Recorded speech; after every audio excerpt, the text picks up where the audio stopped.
Nos encontramos acá en Hablemos de Raíz con un invitado muy especial, Jorge Aguirre, de Players Academy. Eh, con Jorge hemos hablado de muchos temas, particularmente de lo que es la industria del fútbol y de los dolores de los deportistas en cuanto a los mismos dolores de todo el mundo. Y es, tenemos unas carreras, podemos generar unos ingresos, pero ¿cómo aseguramos nuestro futuro hacia el día de mañana? Conceptos de libertad financiera y más. Entonces, yo creo que vamos a hablar de eso hoy, Jorge. Muchas gracias por estar acá pues, en este espacio. Yo creo que lo primero siempre es como que nos contes un poquito de tu historia, cómo arrancaste como futbolista, en qué estás, qué es de Players Academy, y de ahí yo te arranco a hacer preguntas y a entender un poco más del éxito tuyo, del éxito en tus negocios, de ese propósito del que tanto me has hablado pues en la formación de futbolistas y como enseñarles a atender pues, los diferentes retos que les llegarán en la vida. Bueno, Lucas, primero que todo, muchísimas gracias por la invitación, hermano. De verdad que me agrada mucho estar acá con vos porque soy consumidor de tu contenido. Bueno, y me parece muy importante, Lucas, estar acá con vos porque precisamente es una de las cosas que nosotros venimos promoviendo con los deportistas y eso es alcanzar esa libertad financiera cuando terminan las carreras deportivas, incluso cuando están en ellas, que es una de las problemáticas que más padecemos nosotros. Me Bueno, contaste que arrancaste como futbolista. sí, yo, bueno, soy, porque mucha gente nos dice exfutbolistas, pero no, uno sigue siendo futbolista, solo que retirado.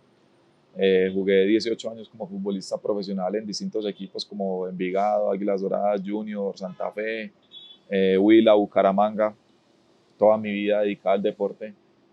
También soy director técnico ¿De qué graduado, jugabas? yo era volante extremo y delantero. Ok. Eh, tam- Goleador. Sí, yo hice 87 goles en mi carrera, pues que para ser un volante siempre fueron bastantes, siempre me gustó mucho el gol. Y durante todo este proceso de futbolista, de deportista y de ser humano, obviamente más o menos los últimos 10 años de mi carrera me dediqué a identificar las problemáticas que padecíamos los deportistas. Evidentemente por muchos de los ejemplos con los que estuve, de jugadores que pasaron, con jugadores de mi generación y con los que vienen, comencé a identificar la situación que padecen o que padecemos finalizadas las carreras. Entonces encontramos que 9 de cada 10 más o menos aproximadamente entran en bancarrota luego del retiro, que el 60% entran en depresión, el 50% consumo de alcohol, en temas lúdicos. Un deportista, y me gustaría, o no sé si tú lo conoces, un deportista que se haya pensionado. Para nosotros el tema de la pensión es bastante complejo porque expongo el caso mío siempre. Tengo 36 años, pero cuando me retiré tenía 34 y tenía 600 semanas cotizadas. O sea, me faltaba media vida para pensionarme tanto en edad como en semanas cotizadas. Entonces, viene una gran problemática y es lo que yo siempre he mencionado y es que a nosotros no nos enseñan absolutamente nada. Nosotros sí nos dan conceptos tácticos, técnicos, futbolísticos o deportivos, pero nunca nos enseñan ni a manejar el dinero, ni a leer un contrato laboral, ni a comunicarnos, ni a hablar en medios de comunicación, ni nos enseñan a manejar la presión, ni los distintos aspectos psicológicos que conlleva la responsabilidad de ser un deportista. Y por eso, digamos, nace The Players Academy. The Players Academy es una comunidad de deportistas que busca precisamente preparar y formar deportistas integrales por medio de la educación y las asesorías. Y te hago una pregunta. A mí una de las cosas que me llama la atención de los deportes es lo competitivo que son. De pronto tener números al respecto. Pero yo creo que el primer gran reto es llegar a ser el deportista. Que vos puedes jugar de manera informal y puedes ser un crack y ser el de los goles y jugar bien, pero de todas formas existe un filtro para poder llegar a ser profesional de fútbol. Hoy, ¿cuántos futbolistas profesionales puede existir en Colombia? Bueno, nosotros, antes que eso, antes de darte ese dato, y lo hablábamos ahora extra micrófonos con nuestros amigos, uno conoce de futbolistas frustrados en todo lado, Sí. en todos los gremios, en todas las economías, en cualquier lugar, porque pues el fútbol es un deporte que genera pasión, que por lo general todo el mundo lo practica, pero realmente el porcentaje que llega a ser futbolista profesional, digamos, de una cantidad de divisiones inferiores puede ser el 0.5, el Sí, es 0.7, súper o sea, competitivo. es muy poquita la gente que llega a ¿Cuántos triunfar. equipos hay en Colombia? En Colombia actualmente hay 32. 32, Sí. eso es la A. No, entre la A y la B. Entre la A y la B hay Sí. 32. Y nosotros tenemos más o menos 1.800 futbolistas colombianos. En todo Colombia. Entre el fútbol colombiano, entre el masculino, femenino, primera A y primera B, hay 1.200 con contrato. Aproximadamente en el extranjero hay 400 o 500 jugando en el fútbol extranjero. Y futbolistas sin contrato, que son futbolistas obviamente activos, pero que por X o por Y motivo se quedan un semestre sin jugar, un año, son más o menos 200. O sea que estamos hablando al final de 2.200 profesionales del fútbol. Más o menos. Pues, futbolistas, no profesionales del fútbol porque hay muchos, está el entrenador, hay otro montón de gente alrededor. Digamos, en este caso de futbolistas profesionales, sin hablar de otras disciplinas deportivas, ni entrenadores, ni las personas que están ligadas al deporte, ¿cierto?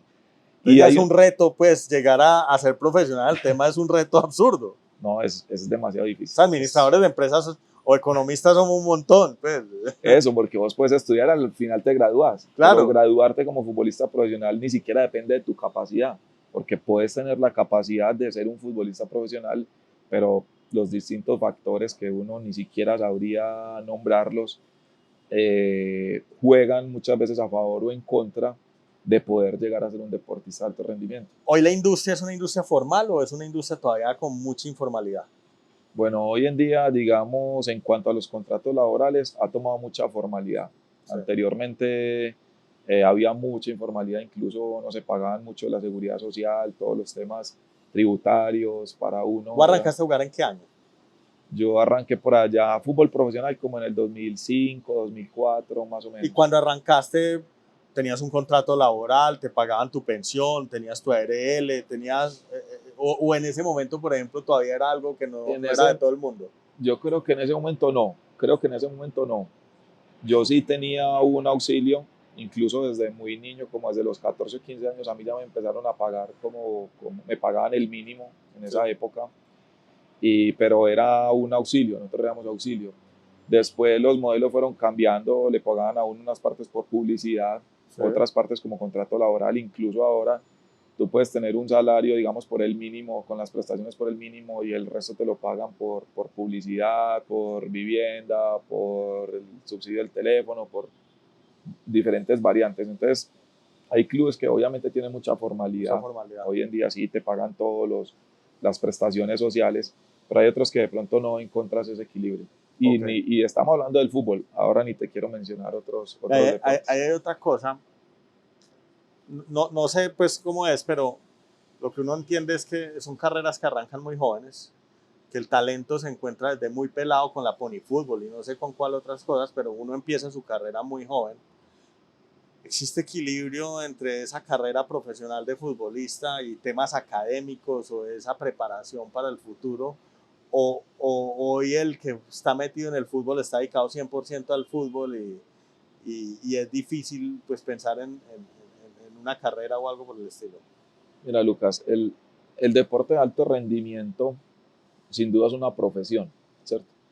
Y tener una profesión como tal implica estar dedicado 100% a ello. Yo siempre he dicho que alternar por lo menos el deporte de alto rendimiento con la formación académica presencial es muy difícil, es muy complejo. Entonces, ¿qué pasa? Nos devolvemos al proceso de un deportista que tiene pinta de ser de alto rendimiento, ya a los 14, 15 años, 16, ya más o menos está pintando para ser un deportista, si no es que ya es un deportista consolidado. Por esas épocas más o menos se termina el bachillerato, ¿no? Sí. Entonces llega un momento donde el deportista casi que toma una decisión de continuar. O soy profesional en una carrera académica. Exacto. O soy futbolista profesional. Y ni siquiera la carrera académica porque estamos hablando de terminar el bachillerato. Sí. Entonces muchas veces todas las personas siempre van a elegir ir detrás de su sueño, ¿cierto? Claro. Detrás de lo que los apasiona. Entonces gran cantidad de los deportistas de alto rendimiento abandonan sus estudios de formación básica o secundaria y obviamente pues cuando uno adquiere un éxito deportivo a los 16, 17, 18, 19, 20 años, empiezas a tener mucho éxito económico, pero no tienes las bases suficientes ni el conocimiento suficiente para tener una estabilidad económica. Entonces por eso a nosotros siempre nos juzgan. Y me imagino que también muchos de los futbolistas no tenían dentro de su plan la preparación académica. La verdad no. Pues yo creo que son menos los casos de futbolistas que vengan de un entorno digamos, por, donde tienen acceso a una universidad o algo. Yo creo que muchos de los futbolistas vienen de entornos económicos pues, muy bajos y que la educación universitaria pues, no estaba como en un plan normal. Acá quiero mencionarte tres cosas. Primero, de esos 1.800, 2.000 futbolistas que estamos hablando, nosotros hicimos una estadística donde tan solo el 7%, el 5% de esa población estudia una carrera de pregrado. Estamos hablando casi de 90, entre 90 y 97 jugadores. Muy poquitos. Pero adicional a eso, de esos 97, la mitad son del fútbol femenino. O sea, que la mayoría son mujeres, porque obviamente el fútbol femenino actualmente no es una fuente donde tú puedas, no es una fuente de empleo donde tú puedas sobrevivir. Sí, ya saben que necesitan plan B. Exacto. Mientras que digamos, el fútbol masculino hoy en día sí puede recibir salarios o puedes, digamos, ser una potencial posibilidad donde tú puedas desarrollar tu vida. ¿Qué pasa? Cuando volvemos a la raíz, vos encontrás que la mayoría de los deportistas de alto rendimiento y los futbolistas son de estratos bajos, sí. Son de estratos de donde necesitas la mayoría de o de nosotros. Regiones lejanas. O de regiones lejanas. ¿Cuántos futbolistas hay, no sé, del Urabá antioqueño? Exacto. Que no hay todas las posibilidades que uno quiere. Entonces todos esos chicos se vienen de otras regiones, ¿cierto? Vienen a una ciudad, por lo general las ciudades principales, a Cali, a Barranquilla, a Bogotá, a Medellín, y vienen a apostar por su sueño y se preocupan únicamente, ¿cierto?, por prepararse deportivamente. Entonces, cuando alcanzan su éxito, obviamente, lo primero que buscan es suplir esas necesidades que hemos tenido desde niños, que siempre vivieron en dificultad, nunca tuvimos nada. Entonces, cuando uno alcanza el éxito deportivo, lo primero que piensa es en estabilizar la casa para a su la mamá, familia, darle la casa a la mamá, comprar el primer carro, tenis, el primer carro, o tener sus lujos. También entras en una sociedad de consumo, un consumismo de un gremio difícil, donde vos puedes tener un compañero que tranquilamente pueda ganar 15, 20, 50 veces más que tú, pero uno entra en ese mismo entorno de poder tener los mismos zapatos. O sí, está el compañero del lado con una vida mucho más aspiracional y uno quiere ir detrás. Exacto. Una pregunta, un futbolista profesional en promedio, ¿cuánto entrena?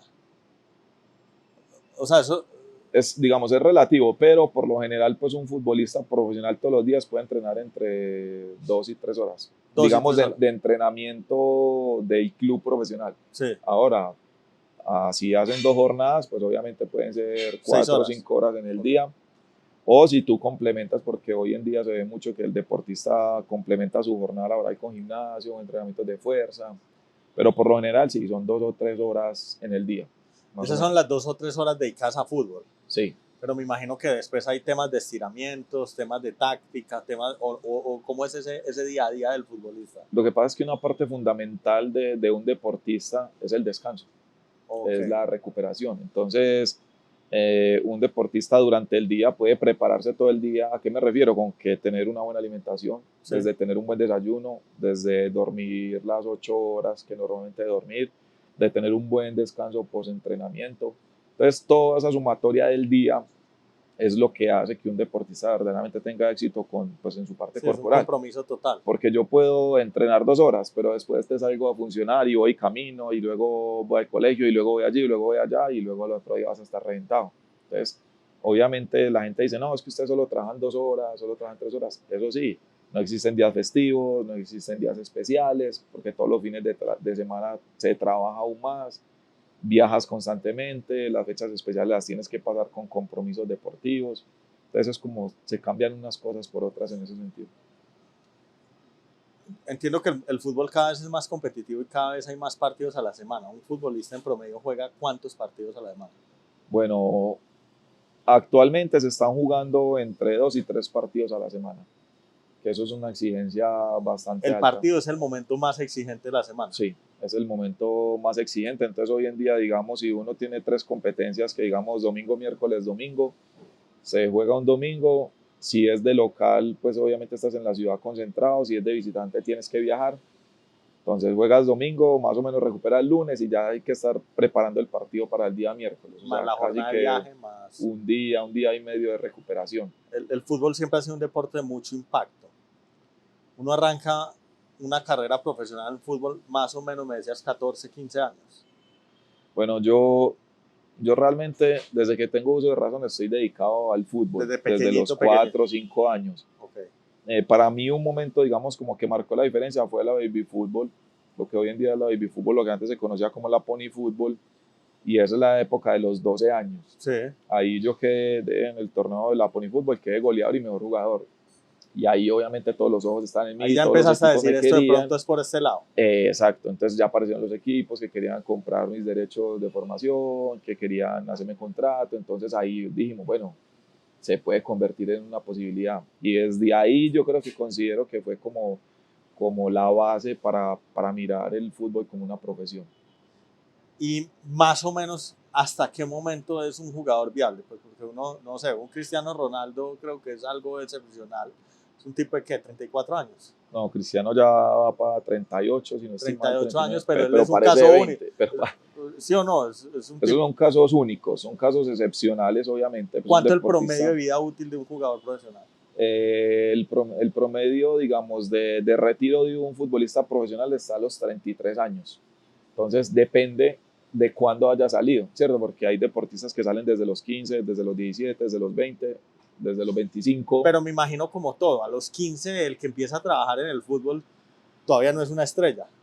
O sea, todavía no está facturando fuerte, todavía no está generando grandes ingresos. Lo que pasa es que la etapa del deportista es una etapa progresiva, ¿cierto? Sí. Entonces, eh, sales, digamos, al fútbol profesional, los contratos, digamos, en el fútbol pueden ser, aunque sean bajos, de algunos deportistas pueden ser mejores que incluso que el promedio laboral de cualquier persona, de cualquier empleado en Colombia. Pero luego viene, pues obviamente consolidarse, que esa es como la etapa principal de un deportista. Y en la consolidación, pues hay deportistas hoy en día que tienen mucho éxito y salen a los 15 años, 17, a los 20 años para Europa directamente. Sí. Pero normalmente, digamos, es un proceso de consolidación.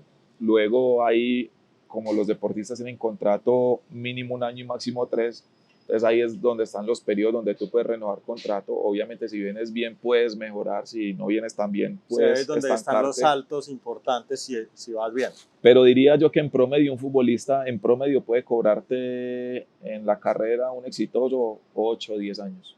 8 o 10 años. 8 o 10 años en esa etapa, digamos, de maduración. Luego llega una edad donde ya comienzas a perder capacidad, habilidades, donde comienzan a salir otros jugadores, donde el interés de los clubes es poner jóvenes que vengan para vender. Y ahí obviamente hay una curva de descenso donde pues disminuyen tus ingresos, disminuye tu capacidad, pero con un agravante. Y es que la curva normalmente es ascenso, descenso del Sí. deportista. Pero cuando el deportista llega a la cúspide, adquiere consumos altos, créditos, pues tiene endeudamiento, Tiene un tiene ritmo de gastos vida fijos acelerado. altos, está en un estilo de vida alto de su esposa, de sus hijos, metes a los hijos a un colegio costoso, vivís en un lugar costoso. Y cuando viene la etapa, digamos, de descenso, ahí es donde comienza a perjudicarse el deportista, porque adicional los gastos se quedan acá arriba y hay una cosa que se conserva, que es el ego. Entonces el ego de un deportista se conserva muy alto y no alcanza, digamos, a tener la capacidad para entender que va en esa curva de descenso, que tiene que disminuir sus gastos, que tiene que disminuir su estilo de vida. Y por lo general, por eso ya cuando están aquí sobre el final de su carrera, un año, 2 años después, pierden absolutamente todo, la gran mayoría. Jorge, una pregunta. Para que me expliques porque no conozco el tema. El deportista del fútbol hoy gana plata, ¿en qué momento? Entonces te elaboro un poco más la pregunta. Yo sé que ahora decías, cuando a los 12 años, 14, empecé a brillar en el fútbol y empezaron a tocarme los equipos que querían comprar mi pase. Entiendo que cuando hay una transacción importante de un jugador pasa a otro equipo, está esa venta del pase. ¿Hay ingresos para el jugador o solo para el dueño del pase? Bien, el deportista obtiene ingresos de la siguiente manera, por lo menos en el fútbol. Por medio del contrato laboral, Sí. que obviamente es lo que ganas mes a mes, que por lo general, digamos, se hace 1 año, a 2 años o a 3 años. Y que por ese es un transacción, salario y que ese ese es es un el salario salario. formal, pues. Y por transacción. Okay. ¿A qué me refiero con transacción? Que por lo general nosotros tenemos una cosa que se llama los derechos formativos, sí, o los derechos del jugador, que por lo general hacen parte del club donde tú tienes el contrato laboral. Okay. ¿Cierto? Entonces, cuando tú vas a llegar a un club o te transfieren, venden esos derechos de club a club y en esa venta del total hay un porcentaje estipulado para el jugador. ¿Eso es una regla o eso es un tema de Eso es negociación? una regla que está estipulada. Entonces, Entonces cada está vez que hay entre el transacción, 8 y el 12% más o menos, porque entonces, hay un siempre que hay porcentaje. transacción entre clubes, del 8 al 12% va para el jugador. Sí. Listo. Si es internacional tiene un porcentaje y si es nacional tiene un porcentaje. Ahora, son casos, digamos, hay casos con excepciones que muchas veces los jugadores quedan con porcentajes Dentro de su pase. dentro de su O sea, pase. uno puede comprar su pase. Pues no tanto comprar, pero sí quedar con un porcentaje. Entonces, Ok. digamos, en alguna negociación, porque en el fútbol todas las negociaciones son distintas, digamos, tú vas a comprar mi porcentaje y dentro de la negociación el agente mío arregló que el 20% aún lo conservamos nosotros, un ejemplo. Ok. Entonces ahí también pueden tener ingresos adicionales, pero es más difícil porque eso muchas veces lo hacen en los clubes que son los dueños de los derechos de los jugadores. Por ejemplo, te vamos a vender internacionalmente. Yo te vendo el 70% de este jugador. Sí. ¿Con qué intención conservan ese 30%? Con una posible futura venta. Ok. Entonces, por ejemplo, pasa lo que pasó con James. Envigado conservó un porcentaje de una futura venta de James. James lo venden al Porto, voy a poner un número cualquiera, en 5 millones de dólares, un ejemplo. Primero a Banfield, luego a Porto, y Porto llega y lo vende a Mónaco y Mónaco al Real Madrid, y por allá ya se hizo una transferencia de 100 millones de dólares. Entonces ellos conservan aún todavía un 5, un 10, un 15, un 20% de lo que hayan dejado en la negociación. Entonces se beneficiaron de la primera todas las venta, transacciones. pero después de todas las Y transacciones. probablemente, y el jugador de todas esas transacciones iba más o menos con el 8 al 12%. Sí, yo creo que hay un punto, este no lo conozco muy bien, creo que hay transferencias entre clubes europeos que no cobra el jugador porque los montos de los contratos laborales son tan altos que casi que viene incluido dentro del contrato laboral. Entonces es más como en la primera venta o en las internacionales, hay unas que sí se dan, hay otras que no se dan, pero sobre todo como entre países europeos y cosas así. Entonces, eso vía transacción. Sí, Y luego hay una negociación que creo que va de la mano, que es cuánto va a ser el salario del jugador. exacto. A uno lo podrían llegar a vender sin que uno esté de acuerdo con el salario que le van a pagar. No, uno obviamente siempre tiene que aprobar La transacción. la transacción, pero muchas veces también, digamos, se da en beneficio de los clubes o del jugador, dependiendo, porque, por ejemplo, digamos que van a vender un jugador a Europa y el club prefiere venderlo más costoso a venderlo menos económico, pero que el jugador tenga un contrato laboral más alto. ¿Sí me hago entender? Por Sí. ejemplo, un club tiene 10 millones de dólares para comprar un jugador, te vamos a comprar a ti. Entonces el club dice, no, se lo vendemos, digamos, en el total de la negociación. Entonces el club puede decir, paguen 5 y 5 en el contrato laboral, pero obviamente va a preferir que paguen 7 y que el jugador tenga un o sea, contrato hay de un 3. conflicto entre club y jugador. Digamos, se puede presentar, no sí, es lo común, no es lo normal. pero puede estar esa Pero tienen que estar discusión. alineados al final. O sea, hay un tema de negociación donde son tres partes, el jugador, el club que Sí, vende, el club que compra, y al final el jugador va a jalar por su salario y el otro por el exacto. monto de la transacción. Y muchos, digamos, muchos negocios se han caído porque un jugador no acepta el salario o porque el club no acepta el valor. Por ejemplo, pueden buscar al jugador y decirle, no, tenemos, y el jugador estar contento con el salario, pero el club no aprueba el monto que van a pagar. Entonces muchos negocios Entonces ahí también van se caen dos por eso. fuentes de ingreso para el jugador. ¿Existe alguna bonificación por resultados? Sí, Temas como si hago gol me pagan algo, o si gano un partido, o si me gano un campeonato. ¿Existe algún tipo de bonificación extra en ese sentido? existen muchas bonificaciones, pero eso va directo ligado al contrato laboral tuyo. Entonces, ejemplo, en medio de la negociación, yo tengo un salario de tanto y capaz meto una bonificación si quedo campeón, si hago tantos goles, o si tengo la valla invicta, o si no hacen Y eso es goles. Si es un parte del defensa. contrato inicial. Puede ser, digamos, se hace dentro del paquete inicial. Muchas veces puede ser parte del contrato laboral o pueden pagarse por fuera. Esa es otra de las, digamos, de las fuentes de ingreso. Y muchas veces los clubes también pagan por objetivos. Entonces hay veces pagan por partido ganado o pagan por título conseguido o por objetivo alcanzado. Okay. Entonces hay, digamos, como otras fuentes extras que también, sobre todo en los clubes grandes, clubes como Junior, Nacional, pues hablando del fútbol local, Millonarios, Santa Fe, se ven mucho las bonificaciones y en los clubes pequeños muchas veces no se ve ese tipo de bonificaciones. Pregunta final. Dentro de las fuentes de ingresos, hoy vemos a los jugadores de fútbol y los asimilamos a estrellas pop. Son marcas personales.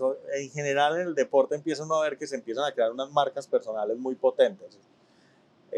Entiendo que ahora Messi pues pasa a este equipo en los Estados Unidos y se pone la camiseta rosa y, y hay una venta infinita de camisetas y de cosas. ¿Cómo es ese tema de la marca personal? ¿Cómo son los patrocinios de marcas como Nike, Adidas y demás? ¿Eso es de quién? ¿Ese negocio es del jugador?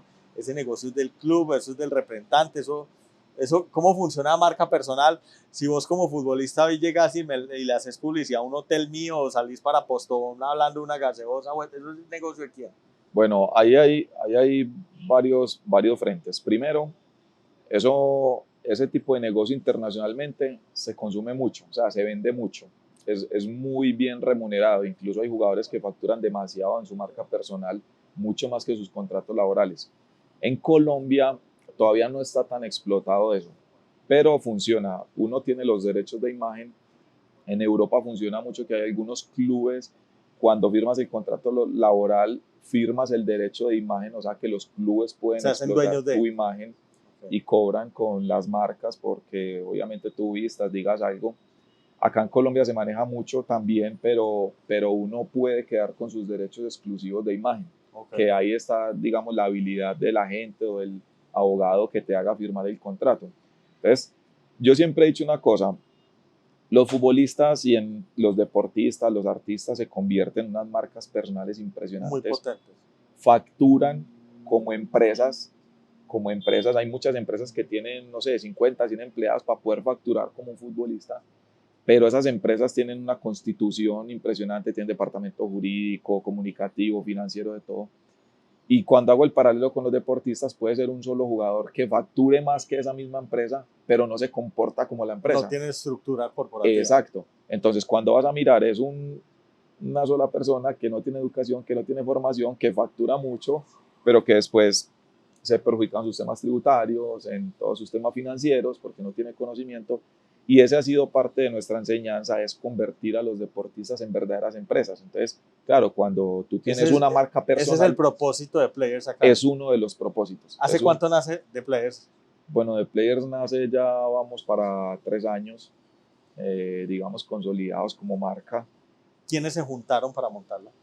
Eso fue una idea primero personal, Sí. que me surgió de todas las necesidades, después de conversar con miles de amigos y compañeros en el camino, fuimos recogiendo amigos que practicaron deporte algún día, que fueron futbolistas, que no alcanzaron a llegar al alto rendimiento.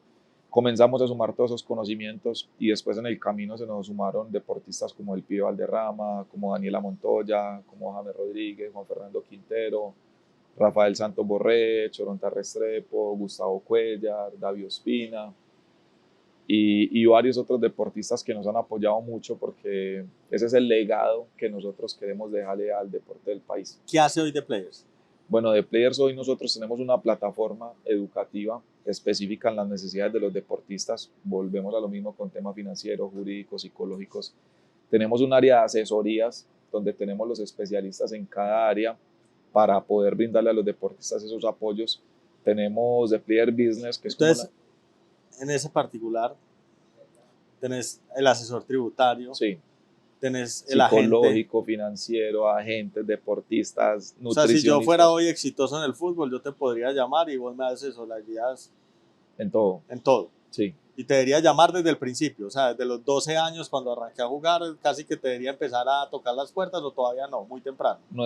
Y mira que ni siquiera nuestro propósito es que nos llamen, nuestro propósito es formar, que el deportista por el contrario no tenga necesidad de llamarme o de llamarnos, sino que el deportista en su camino aprenda que necesita de personas especializadas o de adquirir ciertos conocimientos para poder continuar con su vida. Muchas veces nosotros, y yo puse ejemplos en equipos profesionales, donde yo los reunía y les decía, ¿cuáles son las deducciones que hacen de tu salario? Y un deportista decía, no, quién sabe, sí, yo sé, ¿cuáles son? No, cuando me descuentan las boletas, cuando me descuentan las camisetas, y ya. Usted sabe qué son los gastos para fiscales, usted sabe que tiene que pagar pensión o salud. Absolutamente idea. no, o sea, el 99% no tiene conocimiento de eso. Entonces, partiendo desde ahí, nos dijimos, no, vale, hay que educar al deportista. Entonces, nosotros tenemos de todo tipo de deportista que se les enseña, se les educa, se les prepara cuando necesitan una asesoría psicológica, financiera, pero también tenemos al deportista que tiene mucho éxito, que los ayudamos con sus inversiones, que los asesoramos. Y obviamente yo que he querido hacer, rodearme de los mejores. Entonces, por eso acá también ha sido importante hablar contigo, porque cuando a mí me preguntan, bueno, llega un deportista y me dice, yo tengo para invertir esto. Yo no soy un experto financiero, pero conozco a los mejores. Entonces, la idea es sacar las mejores personas, siempre rodearlos, siempre acompañarlos y que puedan, obviamente, tener una mejor calidad de vida después del retiro, que sus familias puedan alcanzar estilos de vida que siempre han conservado y que puedan, digamos, tener una vida digna después del retiro. Tengo una pregunta. Habrá unos jugadores que son muy exitosos y que el día que se retiran a sus 32, 34 años, pues van a tener un patrimonio lo suficientemente fuerte para obtener una libertad financiera. Pero habrá otros que no. No necesariamente porque sean irresponsables, simplemente no eran los mejores en un sistema muy competitivo, tuvieron unos ingresos positivos. ¿Existe algún plan de transición a la vida normal? Eh, Me refiero, ¿existen planes como para que puedan salir y encontrar un trabajo o lograr una marca personal lo suficientemente potente como para vender publicidad o montar algún negocio o emprender? Porque no todo el mundo le va a dar para armar un portafolio, me imagino. Exacto, nosotros tenemos identificado obviamente todas estas distintas áreas. Hay deportistas que obviamente hay, y son muy pocos, la verdad, los que alcanzan a tener un capital suficiente para construir, digamos, algunas rentas que puedan darle tranquilidad al resto de sus vidas. Pero también lo que buscamos con los que no alcanzan a tener esa libertad financiera es precisamente que tengan conocimiento y capacidad, que tengan la capacidad de desarrollar otras habilidades diferentes a las de practicar un deporte. Lo que tú decías, hay muchos deportistas que tienen una gran imagen y no tienen un peso, pero tampoco saben cómo explotar esa imagen. Entonces, si aprendes sobre conceptos básicos, si creas una marca personal, si estás bien asesorado, a lo mejor en un futuro, cuando termines tu carrera con la imagen que tienes, tengas la capacidad de ubicarte en otros sectores laborales.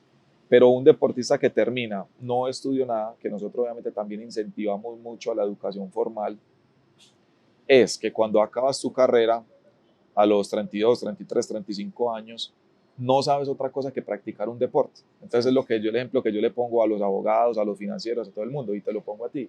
¿Qué pasa si yo hoy a ti te digo, ya no puedes ejercer más lo que haces hoy? Ya, olvídate de lo que haces. A partir de mañana eres un basquetbolista.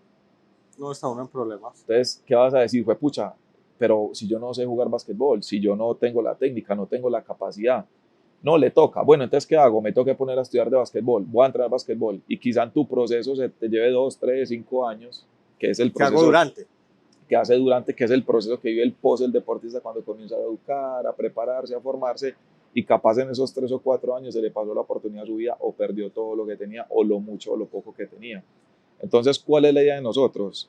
Que fue un poco lo que yo desarrollé. Hice 2 carreras profesionales paralelas a mi formación deportiva. Obviamente todo lo hice virtual, pero la idea es incentivar al deportista que adquiera otra habilidad, ni siquiera puede ser otra carrera, otra habilidad, otras capacidades diferentes, que cuando termine su carrera deportiva pueda enlazarse a ¿Qué reinsertarse. estudiaste, Jorge? Yo estudié, hice la carrera de director técnico en Argentina, en la ATFA, hice la licencia pro acá en Colombia, hice profesional de gestión deportiva en la UNAD y estoy estudiando administración de empresas. Y he hecho diplomados sobre gestión deportiva, administración de clubes. Pero eh, yo creo que en tu caso hay un ejemplo claro de que sí hay tiempo. Es es, es, un, exigente, es exigente, es es un exigente, sacrificio. pero, pero es parte de la preparación para... Es que un man que retira a los 34 años tiene toda una vida por delante. O sea, Sin duda. se tiene que preparar. No le da la pensión al que trabaja hasta los 65, pues difícilmente le va a dar al que trabaja hasta los 32. Como yo lo digo, somos muy viejos para el deporte, pero somos muy jóvenes para la vida. Entonces, Es que te lo pongo de otra manera.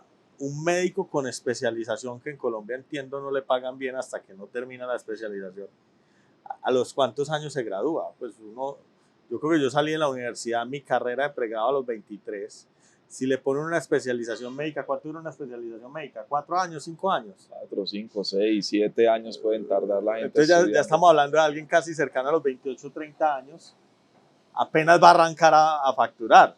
Exacto. Pues un poco hay que también tener esa visión de que hay que hacer unos sacrificios No, y hay que prepararse. y Que vos lo hiciste muy bien. Exacto. Y nosotros, Lucas, y te digo, pasé por todos los errores y los procesos de los que hablo. No los hablo porque los viví, los veo, los evidencio día tras día, pero también porque los viví, porque me pasó todo eso.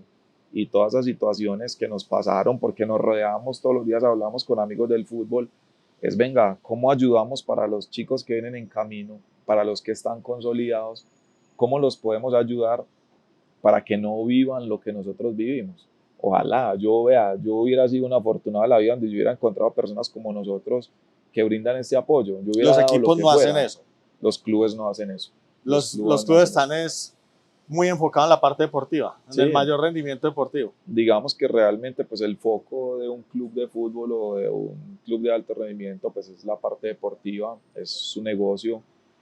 Yo siempre he expuesto que entre más educado tengas un deportista, más valor va a tener, más valor a la hora de venderlo, a la hora de comercializarlo.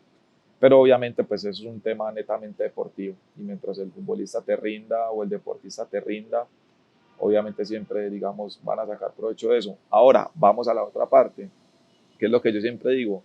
¿Cuál es el mayor error de la gente del entorno del fútbol o del entorno del deportista?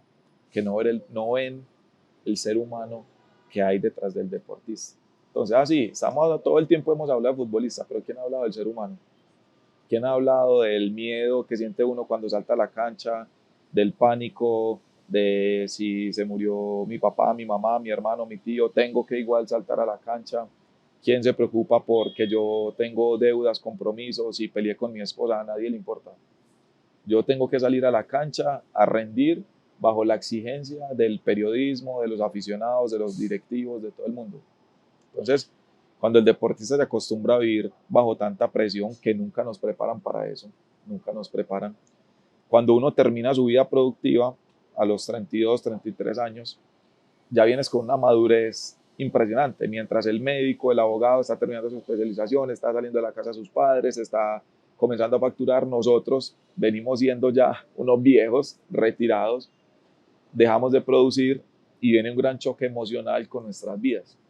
Pasar de ser una persona conocida, productiva, a pasar a ser nadie, que no produces, ningún club ya te puede contratar, no sabemos qué hacer y entran unos choques emocionales bastante duros que vienen con una estadística de más o menos del 60% de divorcios de deportistas luego del retiro. 60%, wow.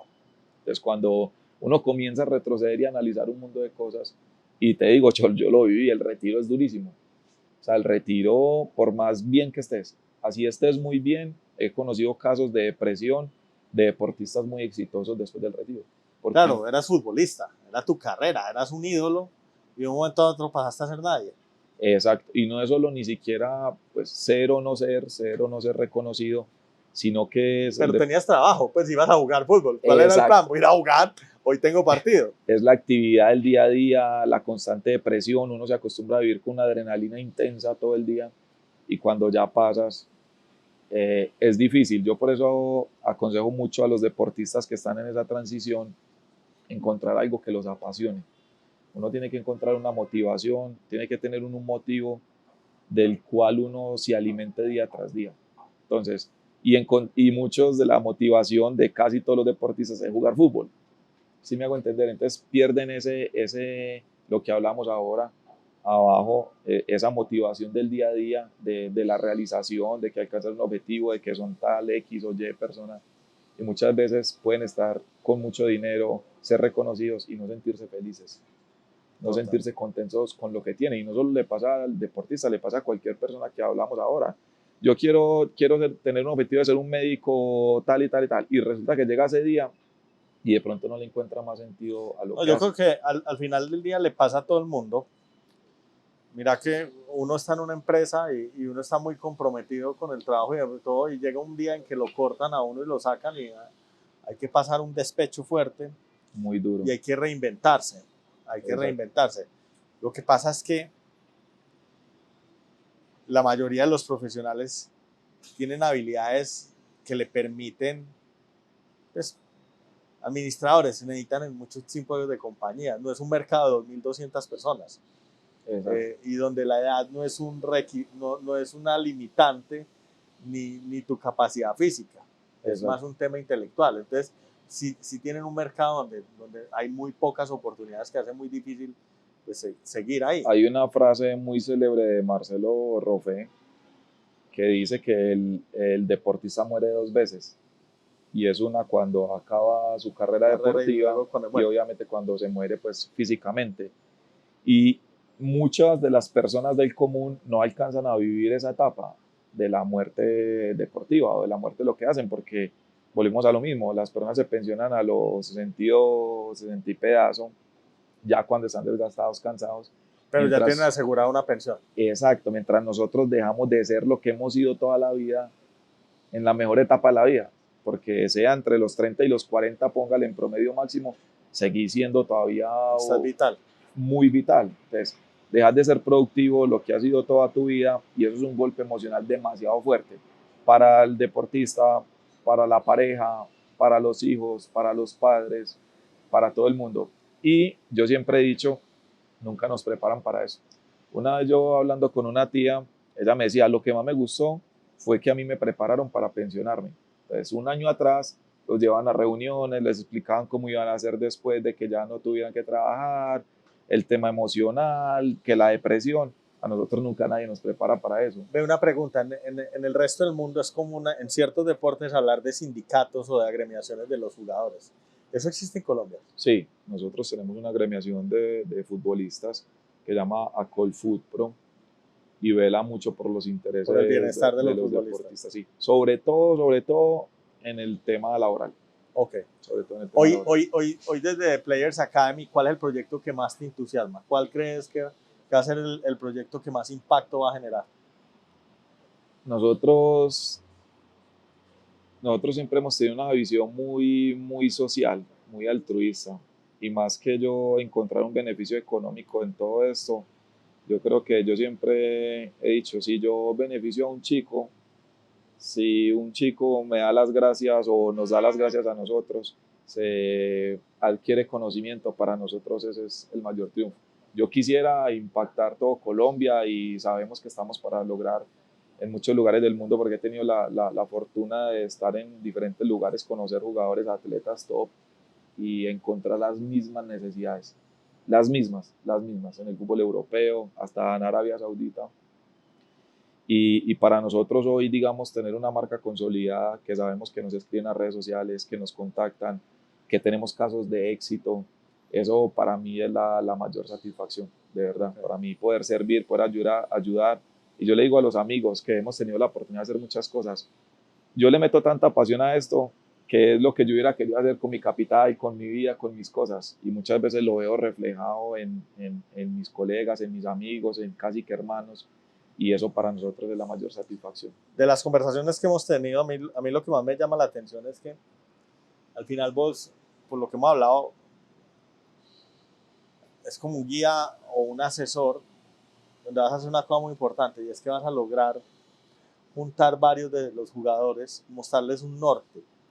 Y ese norte, de lo que más me llama, es que les va a generar propósito. Y es que por las conversaciones que hemos tenido, estás buscando proyectos productivos para poderles dar ese sueño de libertad financiera a esos jugadores. Pero creo que lo más importante ahí es, al final, los vas a meter en proyectos productivos.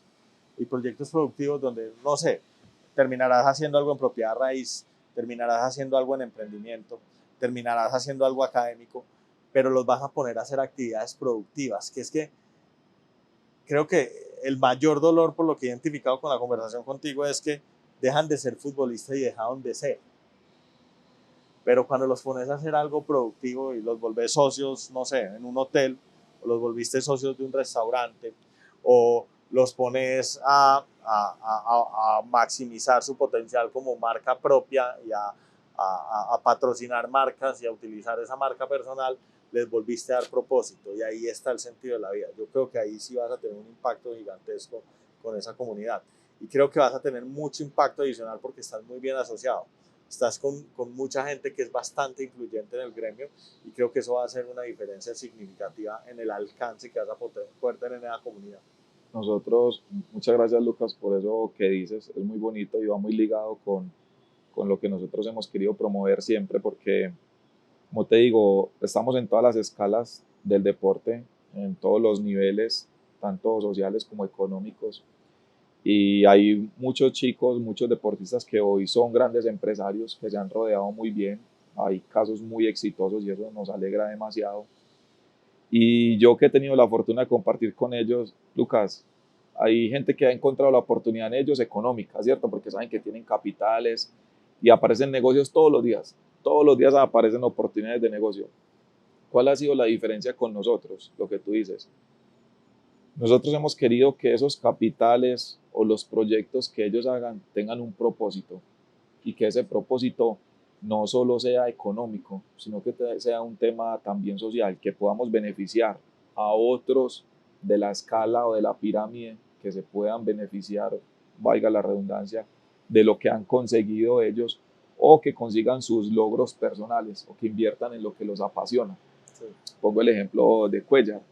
Cuellar adquirió una pasión especial por el café, estando fuera del país. Sí.